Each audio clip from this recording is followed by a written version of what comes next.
All right, we have a fantastic game to report on here. This is the famous Bretonnian Peasant Revolt.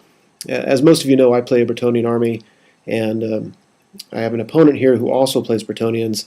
That's Malorian from Warseer.com. And his philosophy is knights are cheap and good, and so therefore take all knights. And I was playing around with the idea of taking an all-peasant army, or at least for the most part all peasants. And I live in North Carolina. He lives in Canada. For any of you who are geographically challenged, let me just say that it would be difficult for us to get together at the same place.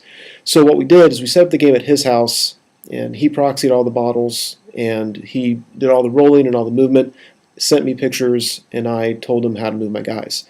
And all that considered, it went amazingly smoothly and turned out to be one of the most epic games I've ever participated in. So what you're looking at on the near side are his forces, starting from the far left.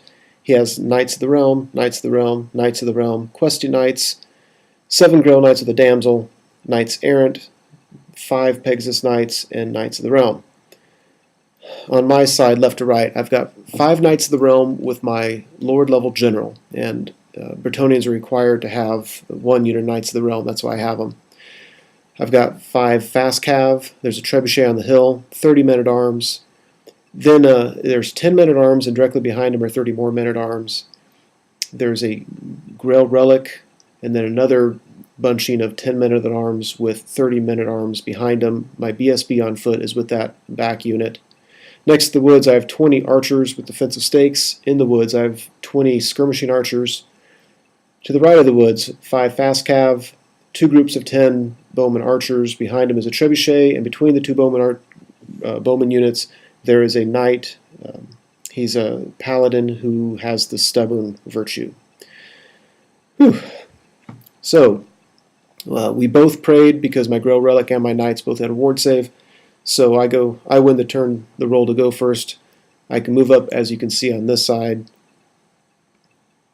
Over here, I don't really know how to use redirects and bait and fleas all that well. This game is a lot of me learning that. So, really, I'd like him to get locked in with my Grail Relic. It's kind of the lighter colored one right in the middle. I think it's being proxied by some Dwarven stuff. And so my preference would be for him to get locked in with that thing and then me countercharge everywhere else. But that's not going to happen with all his knights.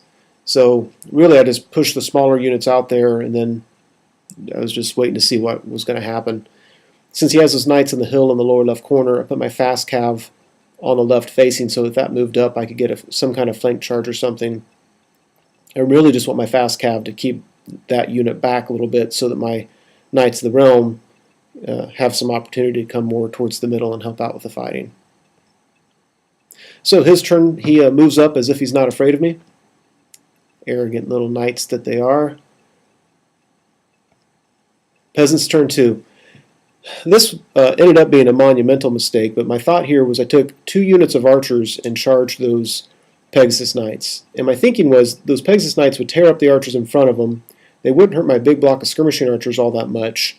I have the BSB nearby, within 12 inches, I believe, and so they'd have leadership 8 re-rollable. And so my thinking was I might be able to hold this turn, and after that I've got a decent chance of breaking him because he shouldn't be able to do too many wounds in future rounds of combat, and I would have a flank and an outnumber. So it was kind of a move of desperation because I didn't think I could get my arrows past his armor. On this side, you can just kind of see how I moved up. If you look on the far left, I've took my Fast Cav, really the same position, much closer to him, so that now I can charge him in the flank if he doesn't move, and if I wanted to, or I can just be a nuisance to try to keep him back. So this is actually a point of view from my side of the table of that combat on the left-hand side. And you can see I took that stubborn knight, and instead of charging his knights in the front, I just kind of moved in between those units, and he's going to go over and help out in the main combat, and I'm basically letting him take this side if he wants it, because it's really just a bunch of low-cost units. So the Trebuchet, and again this is on my far left, that Trebuchet shoots a stone at the unit of 9 Knights of the Realm, kills a couple. For the most part, those shots just kind of scattered all over the board.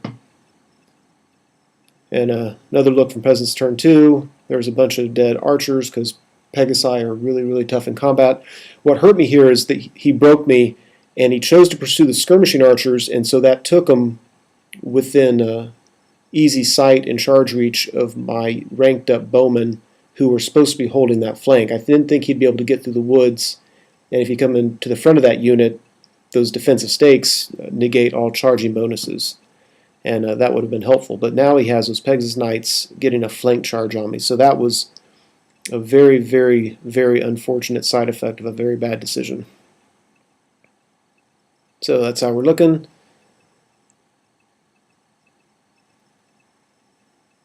That's still Knight's turn 2. Or here's Knight's turn 2. So he charges my Trebuchet on the left, his Pegasus Knights go into my bowman, Knights of the Realm go in the front of my bowman. Or those are Knights Errant, I'm sorry. His Grail Knights didn't charge anybody. Questy Knights charged that small block, and I decided to stand with them. His other units hit, as you can see. So that guy on foot is actually my BSB. He should have been on a horse. I didn't really pay much attention to it, and my opponent thought he was on foot because that's what the Virtue usually does. So anyway, that's what that is. The Pegasus Knights and Knights Errant totally destroy that unit of bowmen.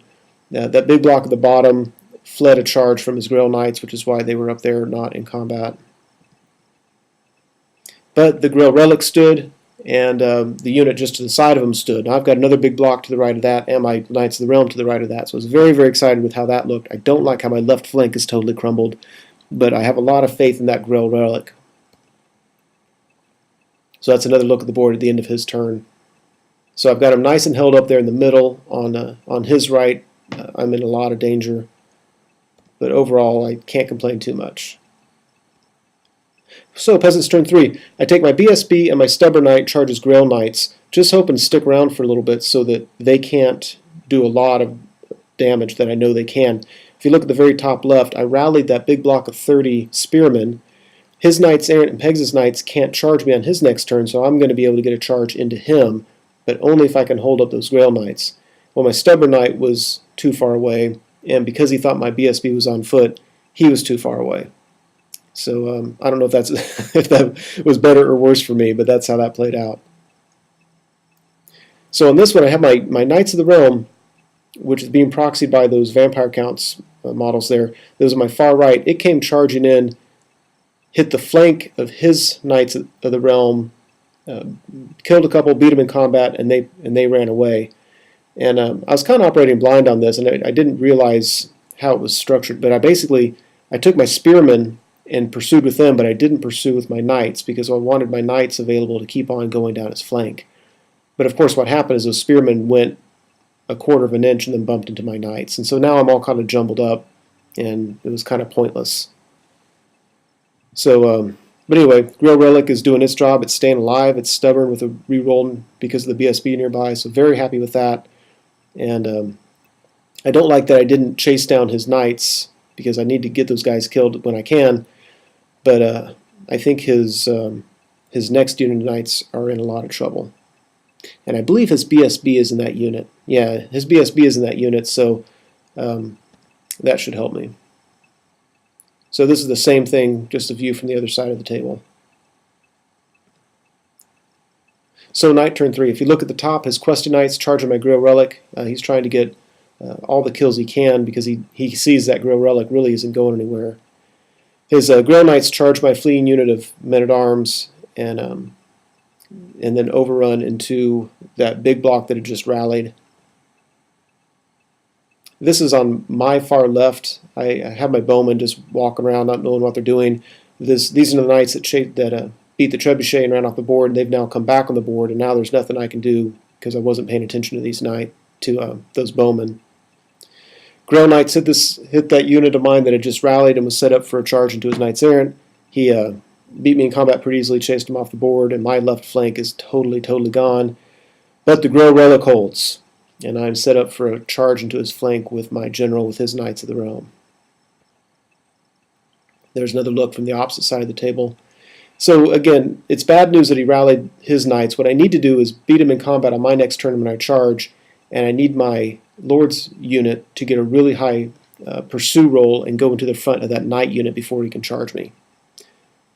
So if I can do that, I have a decent chance of taking all three of those knight units, the one at the bottom and the two that are tied up my Grail Relic, take them out of the game, get my guys out of harm's way so I can turn them and be prepared for his units that are currently at the top of the board. The right side, from this perspective, is totally pointless. Those archers are going to die on the right. I've got my stubborn knight who can come in and help, but he completely owns that side of the board.